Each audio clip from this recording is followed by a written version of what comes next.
सन 1946 यानी 1946 में अंतरिम सरकार और उनके विभाग कुछ सदस्य बनाए और उनके विभाग बनाए उन्हें नामित किया गया। जवाहरलाल नेहरू को राष्ट्रमंडल संबंध तथा विदेशी मामले दिए गए और जवाहरलाल नेहरू को राष्ट्रमंडल विदेशी मामले दिए गए और सरदार वल्लभ भाई पटेल को दिए गए गृह सूचना एवं प्रसारण, मतलब ये होम मिनिस्टर बनाए। और डॉक्टर राजेंद्र प्रसाद खाद्य एवं कृषि मंत्री बने।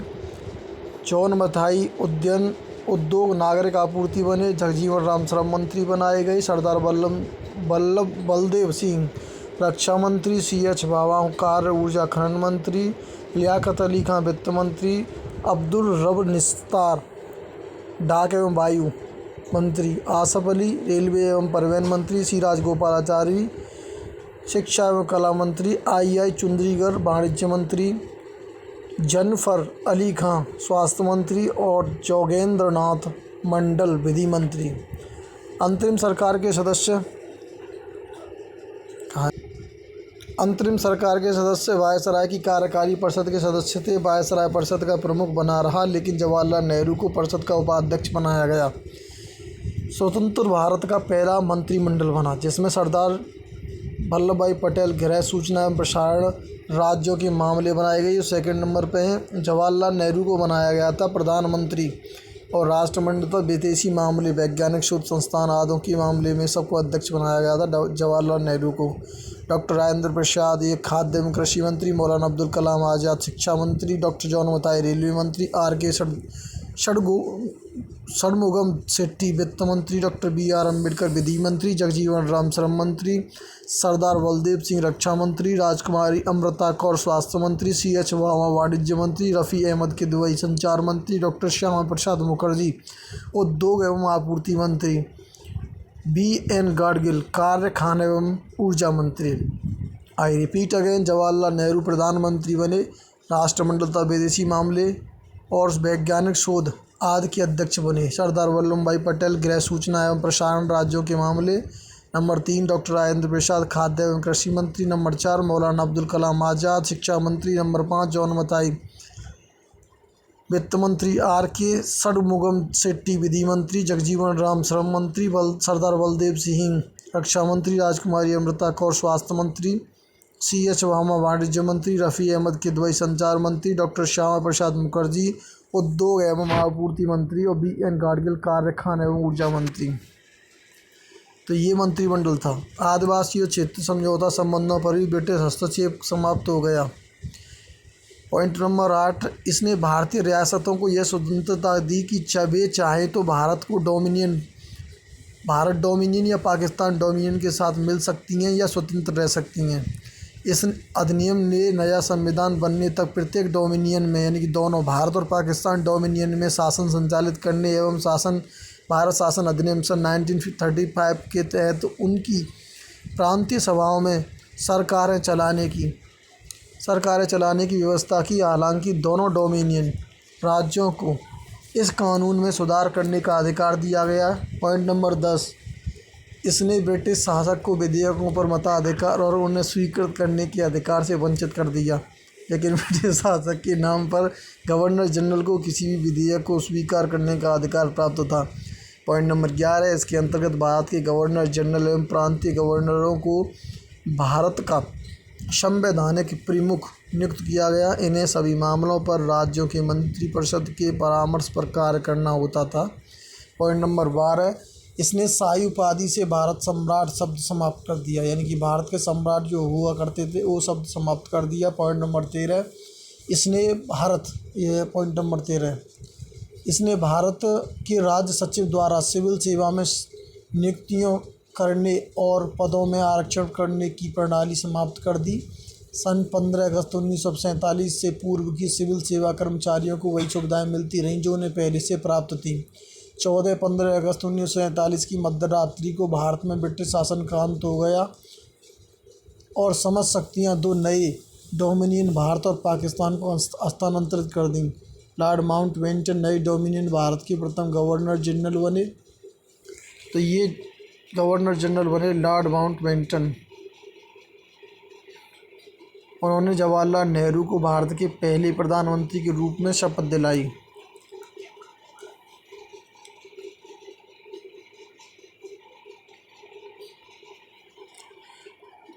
प्रथम गवर्नर जनरल बने। उन्होंने जवाहरलाल नेहरू को भारत के पहले प्रधानमंत्री के रूप में शपथ दिलाई और सन 1946 ईस्वी में संविधान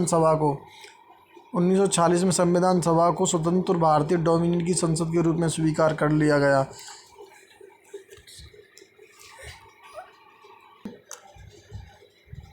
चलो दोस्तों, आपको अब आगे की जो अध्याय में जो सूचना है, संदर्भ सूची वगैरह, अब आपको मैडम सत्यवती पढ़ाएंगी। मुग़ल बादशाह आलम ने 1764 में बक्सर की लड़ाई में विजय प्राप्त करने के बाद ईस्ट इंडिया कंपनी को भारत में दीवानी अधिकार दिए। तो यहाँ से ये लाइन से पॉइंट नंबर 1 से लेकर और 10 तक आपको ये पढ़ाएंगे। आइए मैडम।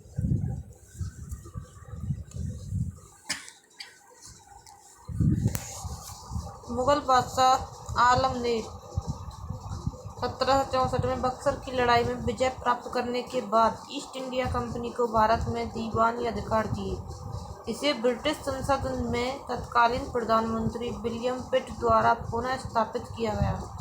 उस समय कंपनी की सिविल सेवाएं 2 तरह की होती थीं: प्रसंविधाबद्ध सिविल सेवाएं, उच्च सिविल सेवाएं, एवं गैर प्रसंविधाबद्ध सिविल सेवाएं, जिन्हें निम्न सेवाएं कहते हैं। पहली कंपनी के कानून द्वारा निर्मित हुई, जबकि दूसरी अन्य तरह से। सुभाष सी कश्यप, अपर कॉन्स्टिट्यूशन नेशनल बुक ट्रस्ट, तृतीय खंड, 2001, पृष्ठ 14। बजट की व्यवस्था को ब्रिटिश कालीन भारत में 1860 में शुरू किया गया। B.N. Shukla, the constitution of India Eastern book company, 10वां संस्करण, 2001, पृष्ठ 1-10।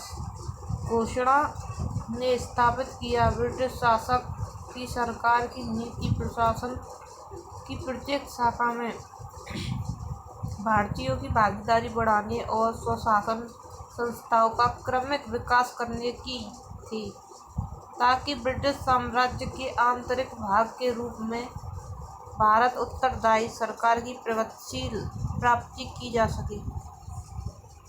यह भारत में उच्च नागरिक सेवाओं 1923 से 24 पर ली आयोग की सिफारिशों पर किया गया।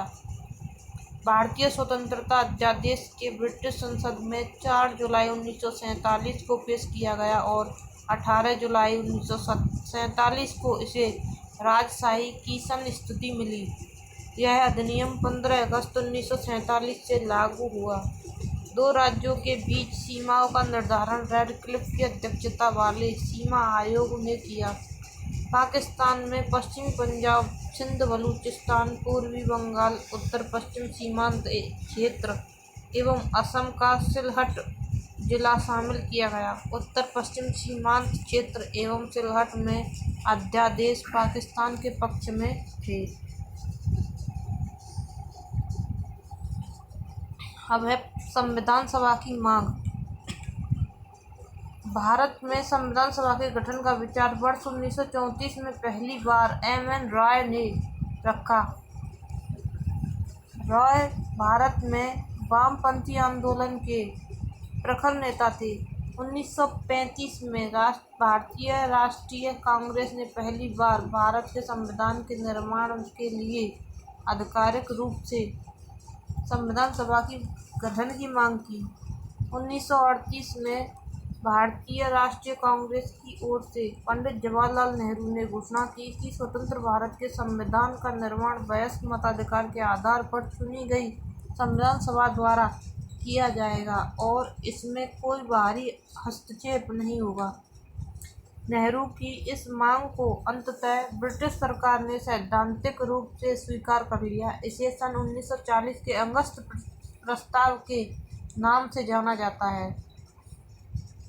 सन 1942 में ब्रिटिश सरकार के कैबिनेट मंत्री सर स्टैफोर्ड क्रिप्स ब्रिटिश मंत्रिमंडल के सदस्य एक स्वतंत्र संविधान के निर्माण के लिए ब्रिटिश सरकार के एक प्रारूप प्रस्ताव के साथ भारत आए। इस संविधान को द्वितीय विश्व युद्ध के बाद अपनाया जाना था। क्रिप्स मिशन को मुस्लिम लीग ने अस्वीकार कर दिया। मुस्लिम लीग की मांग थी कि भारत को 2 स्वायत्त हिस्सों में बांट दिया जाए, जिनकी अपनी संविधान सभाएं हों। अतः भारत में एक कैबिनेट मिशन को भेजा गया। इस मिशन ने 2 संविधान सभाओं की मांग को ठुकरा दिया, लेकिन उसने ऐसी संविधान सभा के निर्माण की योजना सामने रखी जिसने मुस्लिम लीग को काफ़ी हद तक संतुष्ट कर दिया। संविधान सभा का गठन।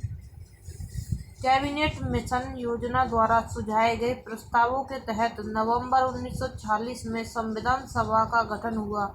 योजना की विशेषताएं थीं। पहली थी, संविधान सभा की कुल सदस्य संख्या 389 होनी थी, जिनमें से 296 सीटें ब्रिटिश भारत और 93 सीटें देसी रियासत को आवंटित की जानी थीं। ब्रिटिश भारत को आवंटित की गई 296 सीटों में 292 सदस्यों का चयन 11 गवर्नरों के प्रांतों और 4 का चयन मुख्य आयुक्तों के प्रांतों यानी प्रत्येक में से एक से किया जाना था।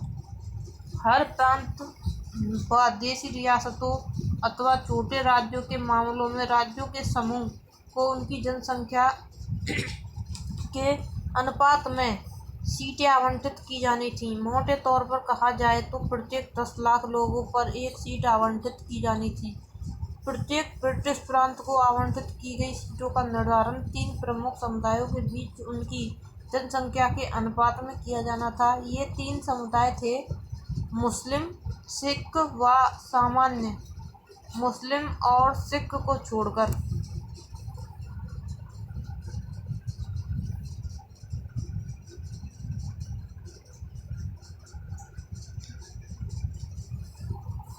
प्रत्येक समुदाय के प्रतिनिधियों का चुनाव प्रांतीय असेंबली में उस समुदाय के सदस्यों द्वारा किया जाना था और एकल संक्रमणीय मत के माध्यम से समानुपातिक प्रतिनिधित्व तरीके से मतदान किया जाना था।